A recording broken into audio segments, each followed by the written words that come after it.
Episodio tercero. El Renacimiento. Rubens Medel en la voz de Francis Schaeffer.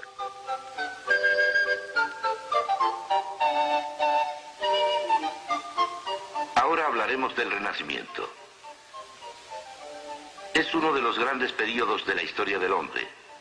En lo que se refiere a sus obras de arte, es uno de los triunfos de la humanidad. El que camine por un museo y no se maraville con la belleza de las obras de arte mediante sus diferentes expresiones, en definitiva es un pobre hombre. Pero al mismo tiempo tenemos que recordar que en la corriente del pensamiento humano se abre la puerta para el hombre humanista de una nueva forma y lo lleva adelante. Y deja así el paso libre a todos esos problemas que nos llevan al período del hombre moderno.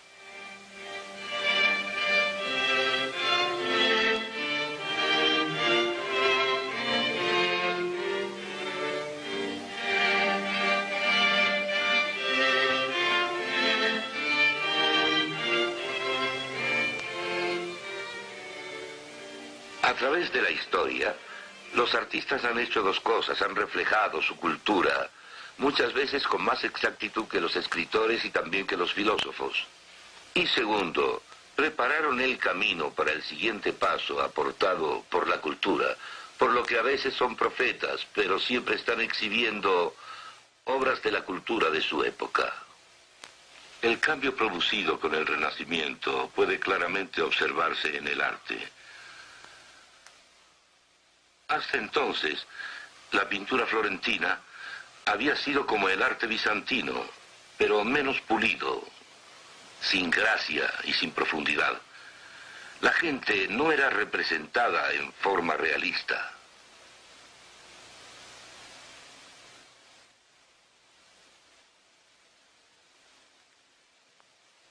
Luego vino Giotto, y con él un cambio radical. Se le encomendó pintar el juicio final, y en él pintó un retrato realista de su patrón, Enrico Scrovini, el hombre que pagó por la obra. A la naturaleza se le dio su lugar apropiado, porque la naturaleza es importante, ya que Dios creó al mundo, y apropiado en el sentido de que la naturaleza se representa tal y como es. Por otro lado, la gente aparece muy alargada en comparación del mundo que la rodea. Observen el puente. ¿Cómo puede caber este hombre en esta plataforma de observación? ¿O cómo puede lanzar una flecha por esta ventana?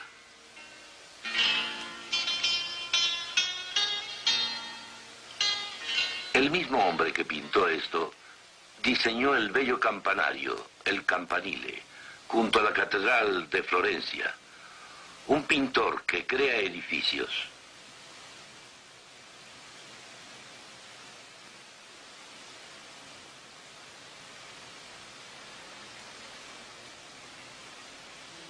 Ahora pasaremos a un gran descubrimiento en el arte renacentista. Masaccio, amigo de Brunelleschi, lograba rostros reales en su obra, lo que le dio una calidad natural, algo único en esos días.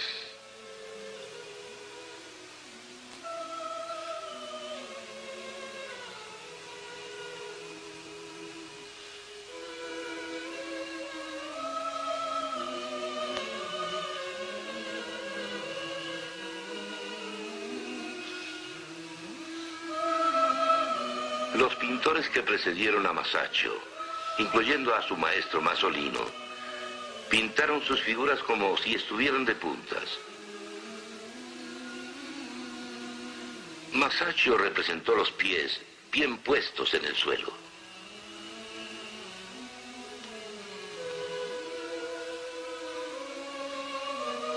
Masaccio primero empleó en forma consistente la perspectiva central. En este aspecto se dejó atrás a los romanos que solo conocían un tipo de perspectiva. Pintando así y empleando la nueva técnica, sus personajes estaban en medio de un espacio realizado. Había en realidad un espacio alrededor de la gente. Para el hombre del Renacimiento había algo más. situaba al hombre en el centro de ese espacio, un espacio subordinado a los principios matemáticos inventados por la mente humana. En el norte de Europa, Jan van Eyck tuvo los mismos problemas en el arte. Estamos en San Bavo, la catedral de Gante en Bélgica. El rico, el pobre, todas las categorías y tipos de personas con toda clase de antecedentes se acercan a Cristo. El artista apreciaba y entendía el énfasis bíblico en Cristo. Pintaba a Cristo como el Cordero de Dios erguido y con vida sobre el altar, simbolizando que Él murió como sustituto y sacrificio. Pero Él no ha muerto, de acuerdo a las palabras de Jesús. Soy el que estaba vivo y ha muerto, y he ahí que estaré vivo para siempre. Amén.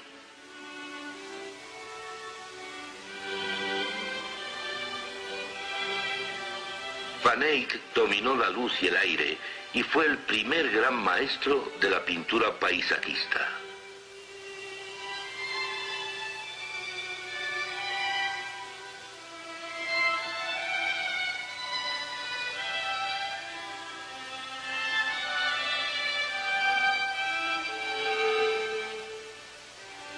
He aquí una representación de la naturaleza.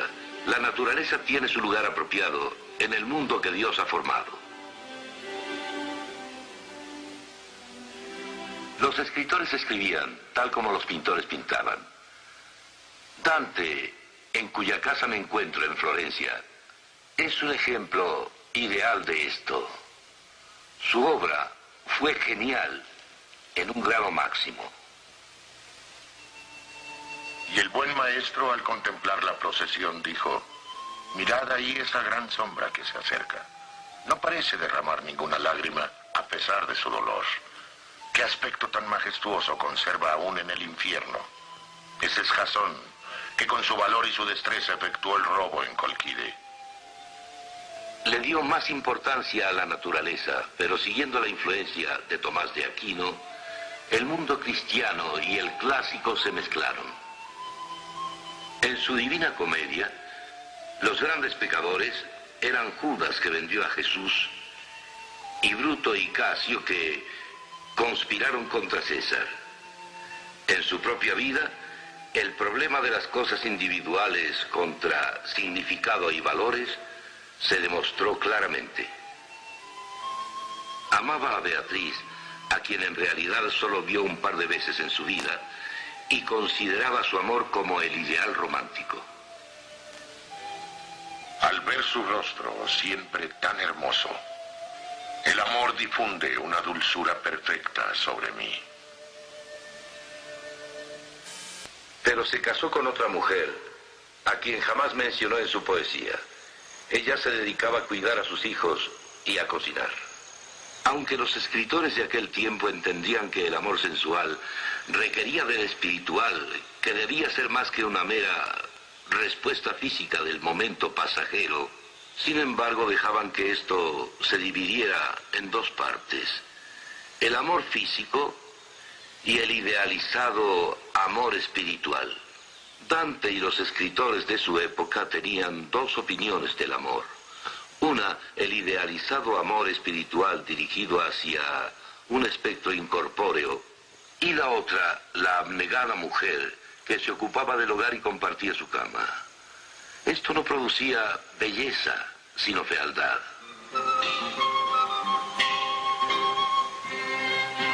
La cúpula de Florencia. Brunelleschi la diseñó y la construyó. Logró un gran triunfo artístico, así como también realizó una proeza de ingeniería.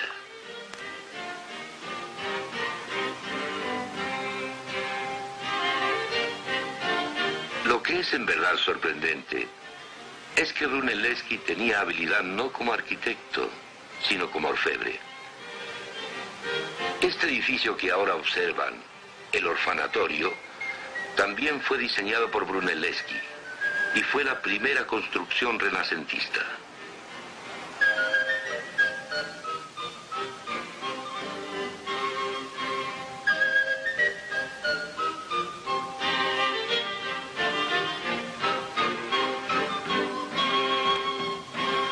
prestó aún más atención al hombre. Sabemos poco de aquellos que levantaron las catedrales góticas o de los que escribieron los cantos gregorianos. Ahora el artista mismo se volvió importante. He aquí una biografía de Brunelleschi.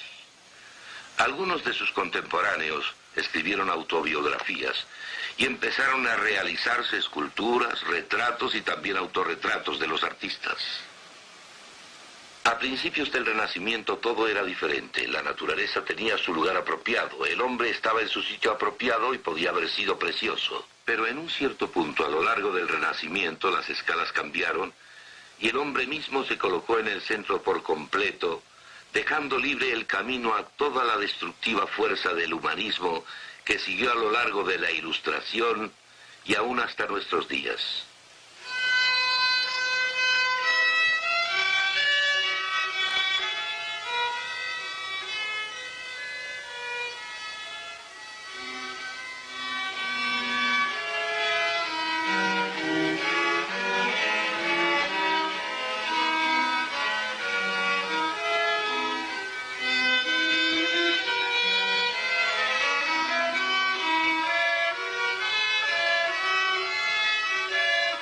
Los compositores de aquel tiempo inventaron el arte de la orquestación. No solo cada instrumento tocaba una voz diferente, sino que también una melodía diferente.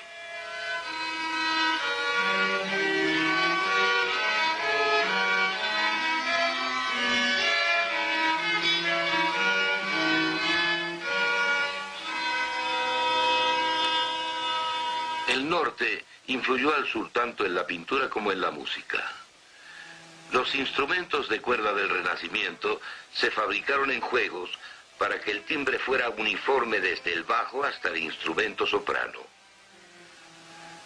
La música se imprimió con caracteres movibles por primera vez.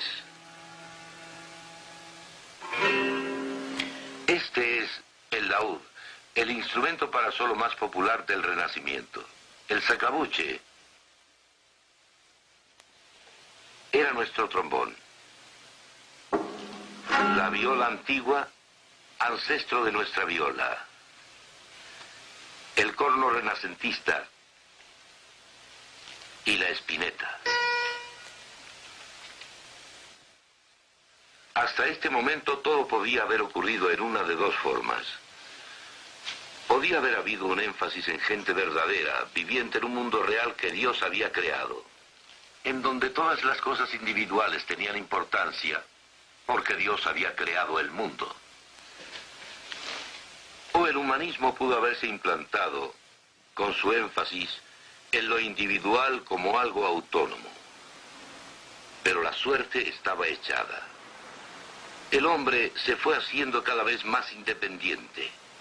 Él mismo se hizo a su medida, tratando de volverse autónomo. El hombre humanista del Renacimiento creía que los tiempos pasados habían sido muy insípidos y debían olvidarse. Para él fue la era oscura y creía que la nueva era sería un gran paso adelante en su periodo de reencarnación o renacimiento. Un renacimiento de la precristiana edad de oro de las antiguas Grecia y Roma. Tomás de Aquino dejó libre el camino para esto, haciendo énfasis en la enseñanza de Aristóteles. Este es un fresco pintado por Rafael en el Vaticano. Se llama La Escuela de Atenas. Las figuras centrales en este fresco son Platón y Aristóteles. Rafael pintó las manos de estos dos personajes para representar el énfasis filosófico. Platón, con el índice hacia arriba, indicaba los absolutos, los ideales, el significado y los valores. Aristóteles, con la palma hacia abajo, enfatizaba las cosas individuales, los particulares, la naturaleza y el hombre. ¿Cuál es el significado de los particulares, incluyéndome a mí y a usted, si no tienen ninguna idea final con qué relacionarla para que tenga significado? ¿Cómo sabemos si nuestros actos individuales los hacemos bien o mal, si no hay un absoluto que nos brinde certeza. El dilema entre una forma de humanismo y la Biblia y la cristiandad descansa en la cuestión de si en verdad tenemos que empezar por el hombre solo, autónomo, y a partir por lo tanto de esa base, o si existe una verdad proveniente de otra fuente, la cual tiene que ser absoluta, y entonces no es relativa. Si partimos de la verdad del humanista, de su opinión de la verdad, no existe una verdad, sino que es más bien un promedio estadístico que conduce a la parte en donde el humanismo nos ha traído hasta nuestra generación. He aquí un ejemplo de este dilema: la Virgen y el niño de Fouquet. La modelo de Fouquet fue Agnes Sorel, que era la amante de Carlos VII, rey de Francia. ¿Estaba esta Madonna a punto de amamantar a su bebé? No. Puede tener el título de la Virgen y el niño, pero aquellos que vieron la pintura en esa época sabían de quién se trataba. Era la amante del rey. Anterior a esto, María era considerada excelsa y sagrada. Y aún antes que eso, se creía que ella era diferente a las personas normales y que se le representaba solo como un símbolo. El pintar a María como a alguien vivo fue un avance sobre las anteriores pinturas, porque la Biblia nos dice que María era una mujer real y Jesús era su bebé. Este era el enfoque adecuado. La naturaleza tuvo su lugar apropiado. Por otro lado, la amante del rey podía representar a María, y el significado quedaba destruido. Primero podía parecer que solo los valores religiosos se estaban desvirtuando, pero gradualmente el daño se esparció a todo el saber y a todo en la vida. El significado de las cosas individuales, los particulares, fue removido. Las cosas individuales se transformaron en independientes, autónomas, y sin nada al fin que las relacionara o que les diera significado. Estamos ahora en la Academia de Florencia, en una sala destinada a la obra de Miguel Ángel.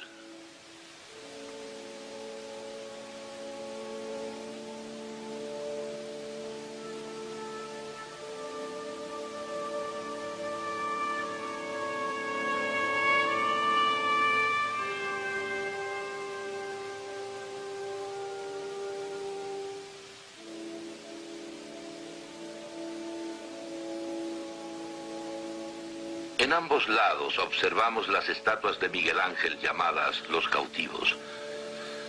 Se les llamaba estatuas inconclusas.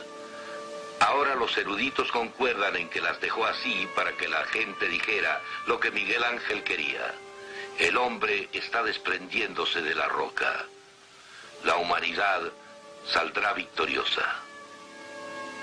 Cuando uno pasa junto a estas estatuas, llega al punto central de la sala, a la magnífica estatua del David.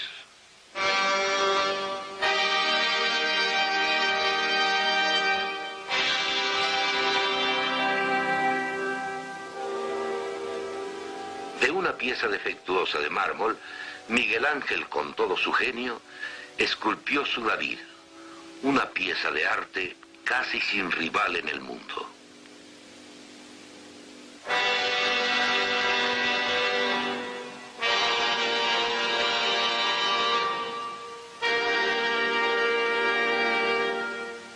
No es el David bíblico, sino más bien la personificación del ideal humano, la grandeza del hombre.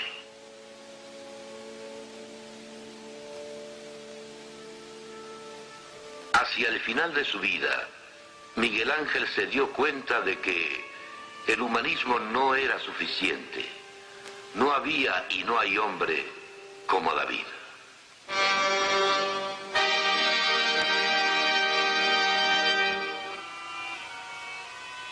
Se piensa que en la Piedad de la Catedral de Florencia se representó él mismo en Nicodemo, quien se está inclinando sobre Cristo.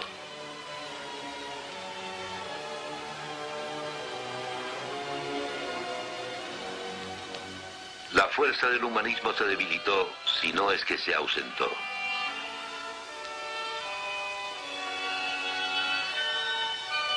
Ahora hablaremos de otro gigante del Renacimiento, Leonardo da Vinci. Fue el primer matemático moderno. Fue químico, físico, músico, arquitecto, anatomista, botánico, ingeniero mecánico y artista. Hizo estudios de la anatomía humana. Algunos de ellos se llevan en los textos actuales.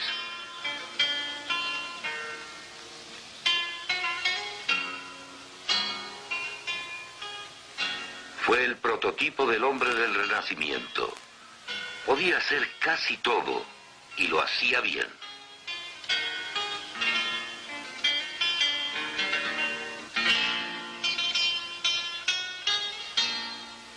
Diseñaba instrumentos de guerra de salvaje atrocidad.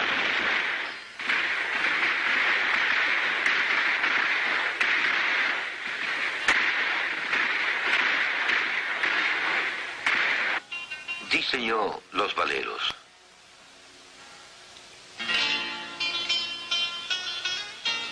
Leonardo entendía bien el problema del hombre moderno. En su genio, anticipó cuándo terminaría el humanismo. Comprendía que el hombre humanista, partiendo solo de las ideas individuales, o sea, los particulares, no tenían una unidad que les diera significado.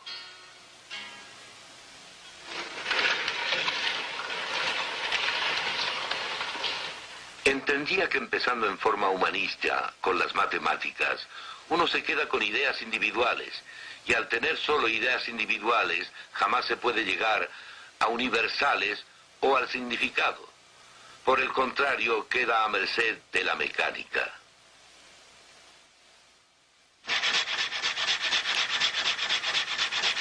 Y así, pudo ver más allá de nuestros días, en donde el hombre está considerado como máquina.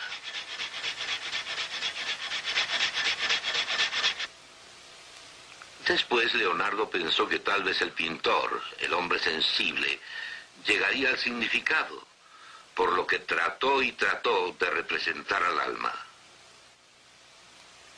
No al alma en el sentido cristiano, más bien trataba de capturar visualmente los universales desde los particulares que observaba. Fracasó.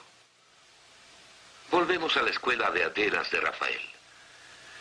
La enseñanza de Aquino hizo que el hombre tratara de ser independiente, autónomo, y esto condujo al humanismo renacentista. Leonardo, con su gran inteligencia, captó el problema y luchó por encontrar universales.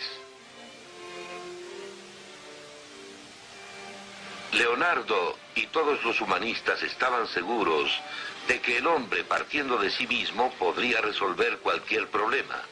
Su clamor era: puedo hacer lo que intento, solo denme hasta mañana. Pero en su vejez, Leonardo, siendo brillante, aún previó la derrota del humanismo. Como piensa el hombre, así es él. El humanismo ya comenzaba a mostrar su conclusión natural, el pesimismo. Cuando Francisco I, rey de Francia, llevó a Leonardo a ese país, lo vemos ya desalentado.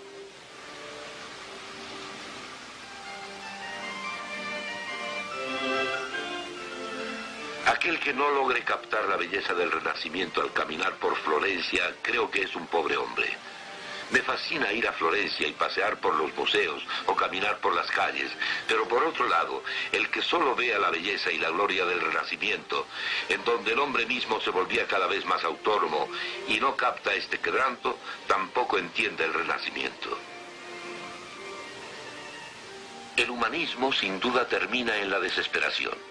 Si se parte de lo que es finito, no importa cuán lejos se proyecte, jamás se podrá llegar a un absoluto.